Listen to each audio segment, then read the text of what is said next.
2025 model யமஹாவோட R15 version 5 பார்த்தீங்க அப்படின்னா நிறைய மேஜரான அப்டேட்ஸோட கூடிய சீக்கிரம் இந்தியாவில் லான்ச் பண்ண போகிறாங்க.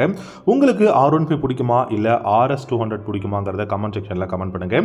இந்த வீடியோ பிடிச்சிருந்தா லைக் பண்ணிக்கோங்க. R15 அப்படின்னு சொல்லும்போது நிறைய யங்ஸ்டர்ஸ்க்கு வந்து ஒரு கனவு பைக் அப்படின்னு நம்ம சொல்லலாம். ஏன்னா அந்த பைக்கோட டிசைனாக இருக்கட்டும், இல்லை அந்த பைக்கோட இன்ஜின் பர்ஃபார்மன்ஸாக இருக்கட்டும், அதே சமயம் அஃபோர்டபுள் அப்படின்னு நம்ம வந்து சொல்லலாம். இன்னைக்கு R15 வெர்ஷன் 5ல் என்ன மாதிரியான அப்டேட்ஸ் கொண்டு வர போகிறாங்க அண்ட் மேஜராக ஏதாவது ஹார்ட்வேரில் சேஞ்சஸ் இருக்குமா அப்படிங்கிறத பற்றி தான் நம்ம பார்க்க போகிறோம். அது மட்டும் இல்லாமல் இதோட லான்ச் எந்த மந்தில் இருக்கும் அப்படிங்கிறதும் நம்ம ஒரு கெஸ்ஸாக வந்து பார்க்கலாம். R15 பொறுத்த வரைக்கும் பார்த்தீங்க அப்படின்னா இப்போ இந்தியாவில் one of the best entry level fully faired bikes அப்படின்னு நம்ம சொல்லலாம். பட் இப்போ ரீசெண்டாக பார்த்தீங்கன்னா குளோபல் மார்க்கெட்டில் நீங்கள் யூரோப்பியன் கண்ட்ரீஸில் நீங்கள் எடுத்துக்கிட்டிங்கன்னா R3 வந்து பார்த்தீங்கன்னா ஓரளவுக்கு ஒரு மிடில் வெயிட் இல்லை ஒரு என்ட்ரி லெவல் பைக் அப்படின்னு சொல்லுவாங்க. ஸோ அந்த பைக்கில் இப்போ 2025 மாடலில் எக்கச்சக்கமான அப்டேட்ஸ் கொடுத்து லான்ச் பண்ணியிருக்காங்க. ஸோ R3ல இருக்குன்னா டெஃபினட்டாக R15லையும் இந்தியாலையும் வந்து அந்த அப்டேட்ஸ் கொண்டு வருவாங்க அப்படிங்கிறத நம்பி தான் இந்த ஒரு வீடியோ. ஸோ அதில் என்ன மாதிரியான அப்டேட்ஸ் கொடுத்துருக்காங்க அப்படின்னு பார்த்தீங்கன்னா, அந்த பைக்கோட ஹெட்லாம்ப் டிசைன் பார்த்தீங்கன்னா பை ஃபங்க்ஷனலாக தான் இருக்குது, அது பெரிய பிரச்சனை இல்லை. அதுக்கு பக்கத்தில் பார்த்தீங்கன்னா டியூல் DRLs கொடுத்துருக்காங்க. ஸோ அந்த டியூல் DRLs பார்க்கறதுக்கு ரொம்ப நல்லா இருக்குது. அந்த ஒரு அப்டேட் கொடுக்க போகிறாங்க. பை ஃபங்க்ஷனல்லே பார்த்தீங்கன்னா உங்களுக்கு monochrome by functional LED headlamps வந்து கொடுக்க போகிறாங்க. அது ஒரு மிகப்பெரிய அப்டேட் அப்படின்னு சொல்லலாம். அது மட்டும் இல்லாமல் உங்களுக்கு பில்டு குவாலிட்டி வந்து இம்ப்ரூவ் பண்ண போகிறதா யமஹா வந்து அஃபிஷியலாகவே வந்து அனௌன்ஸ் பண்ணியிருக்காங்க. இது எல்லாத்தையும் விட பார்த்தீங்க அப்படின்னா உங்களுக்கு ஹார்ஸ் பவர் அண்ட் டார்க், அதாவது இன்ஜின் டியூன் பண்ணி கொடுக்க போகிறோம். ஸோ இன்ஜினோட பர்ஃபார்மன்ஸ் பார்த்தீங்கன்னா உங்களுக்கு இன்னும் அதிகமாக இருக்கும் அப்படின்னு சொல்லியிருக்காங்க. ஏன்னா இப்போ ஆல்ரெடி பார்த்தீங்க அப்படின்னா 18.4 ஹார்ஸ் பவர் வந்து ப்ரொடியூஸ் பண்ண முடியுங்க R15 பொறுத்த வரைக்கும். ஏன்னா 155 cc single cylinder liquid cooled engine வந்து கொடுத்துருக்காங்க 4 ஸ்ட்ரோக்கில்.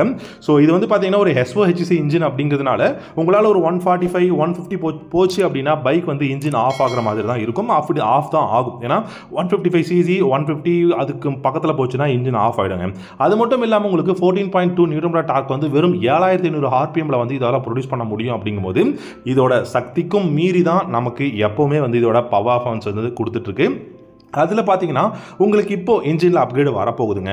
18.4 இருக்கிறத பார்த்தீங்க அப்படின்னா 19.7 ஹார்ஸ் பவராக வந்து இன்க்ரீஸ் பண்ண போகிறாங்க. 14.2 இருக்கிறத 14.8 நியூட்டன் டார்க் வந்து இன்க்ரீஸ் பண்ண போகிறோம். ஸோ கிட்டத்தட்ட ஒரு மைனரான சேஞ்சஸாக இருந்தாலும் நமக்கு டாப் இன் பர்ஃபார்மன்ஸில் பைக்கோட அந்த பிக்கப்பில் டாப் இன் பர்ஃபார்மன்ஸில் டெஃபினட்டாக இது வந்து யூஸ் ஆகும். அடுத்ததாக இந்த பைக்கை பொறுத்த வரைக்கும் உங்களுக்கு அசிஸ்டன்ஸ் ட்ரிப்பர் கிளட்ச் கொடுத்துருக்காங்க, டியூவல் சேனல் ABS இருக்குது, ஃப்ரண்ட் அண்ட் ரியர் பார்த்தீங்கன்னா உங்களுக்கு சிங்கிள் டிஸ்பிளே கொடுத்துருக்காங்க. இந்த பைக்கோட டிஸ்கோட சைஸ் வந்து இம்ப்ரூவ் பண்ண போறாங்க. சோ ஃப்ரண்ட்ல 282 mm இருக்கிறத 320 mm டிஸ்கா மாத்த போறாங்க. ரியர்லயும் பாத்தீங்கன்னா 220 இருக்கிறத 280 mm சிங்கிள் டிஸ்கா வந்து பாத்தீங்கன்னா மாத்த போறோம் அப்படிங்கிற மாதிரி தான் சொல்லியிருக்காங்க. சோ டிஸ்கோட சைஸும் வந்து பாத்தீங்கன்னா பெருசா ஆக்க போறாங்க. சோ இது வந்து உங்களுக்கு பர்ஃபார்மன்ஸ் நல்லா இருக்கு அப்படிங்கும்போது நமக்கு டெஃபினட்டா இன்ஜினோட அந்த ஒரு பர்ஃபார்மன்ஸ் இருக்கிறதுனால உங்களுக்கு பைக்கை ஸ்டாப் பண்றதுக்கான அந்த ஒரு விஷயம் இந்த டிஸ்க்ல தான் இருக்கு. சோ அந்த ஒரு வேலையை தான் இப்போ பெரிய டிஸ்கா கொடுக்குறாங்க அப்படிங்கிறது நம்ம வந்து தெரிய வருது. அண்ட் அது மட்டும் இல்லாமல் பில்டு குவாலிட்டி இம்ப்ரூவ் பண்ணுறாங்க அப்படின்னு நம்ம சொன்னோம். ஸோ அதில் உங்களுக்கு பார்த்தீங்கன்னா ஃப்ரண்ட்டில் உங்களுக்கு கோல்டன் கலர் யூஸ்டு ஃப்ரண்ட் ஃபோக்ஸும் ரியரில் மோனோஷாக் சஸ்பென்ஷனும் கொடுத்துருக்காங்க. ஸோ பில்டு குவாலிட்டி இம்ப்ரூவ் அப்படிங்கிறதுக்கு என்ன ஒரு விஷயம் இருக்குது அப்படின்னா, ஏன்னா எல்லாருக்குமே தெரியும் R15 பிளாஸ்டிக் அப்படிங்கிறது தான் எல்லாருமே சொல்லுவாங்க. அதை வந்து பார்த்தீங்கன்னா மோஸ்ட்லி இந்த ஃபைபர் அந்த மாதிரியான ஒரு குவாலிட்டியான ஒரு மெட்டீரியலில் மேபி சில பார்ட்ஸ் வந்து வரலாம். ஸோ அது வந்து நம்ம வெயிட் பண்ணி தான் பார்க்கணும். பட் உங்களுக்கு வீல்ஸ் எல்லாமே பார்த்தீங்கன்னா அலாய் வீல்ஸ் தான் கொடுத்துருக்காங்க. சீட்டை பொறுத்த வரைக்கும் 815 mm வந்து இருக்கு. அண்ட் 142 kg வெயிட்டும் 11 லிட்டர்ஸ் ஆஃப் ஃபியூல் டேங்க் கெப்பாசிட்டியும் கொடுத்துருக்காங்க. மேபி கார்னரிங் ABS மாதிரியான ஆப்ஷன்ஸ் கொடுத்தா நல்லா இருக்கும். அப்படி இல்லைனா உங்களுக்கு ஸ்விட்சபிள் ABSங்க. ஸோ ரியரில் இருக்கக்கூடிய ஆப்ஷன்ஸ் ABS ஆஃப் பண்ணிக்கக்கூடிய அந்த ஆப்ஷன்ஸ் எல்லாமே. ஸோ இது எல்லாமே பார்த்தீங்க அப்படின்னா உங்களுக்கு அப்கமிங்கில் வர R15 இருக்கும். மேபி கடைசியாக இந்தியாவில் லான்ச் ஆக போகிற அப்டேட் மாடல் கொண்டு வர போகிற ஒரு R15 கூட இந்த ஒரு பைக் இருக்கிறதுக்கு நிறைய சான்சஸ் இருக்குது. ஏன்னா இதுக்கப்புறம் பார்த்தீங்கன்னா உங்களுக்கு XSR அப்கமிங் வந்து லான்ச் பண்ண போகிறாங்க. அண்ட் நிறைய பெரிய பெரிய பிக்கர் பைக்ஸ் வந்து லான்ச் பண்ண போகிறாங்க. ஸோ அதுக்கு பார்த்தீங்க அப்படின்னா உங்களுக்கு ஆல்ரெடி யமஹா ஒரு சூப்பரான உங்களுக்கு ப்ளூ, அதாவது Yamaha ப்ளூ அப்படிங்கிற ஒரு ஷோரூம்ஸ் வந்து எல்லா ஷோரூம்லையும் இருக்க போகுது. அங்கே நிறைய பெரிய பெரிய பைக்ஸ், அதாவது பெரிய பெரிய இன்ஜின் டிஸ்பிளேஸ்மெண்ட் இருக்கக்கூடிய பைக்ஸ் எல்லாமே வரப்போகுது.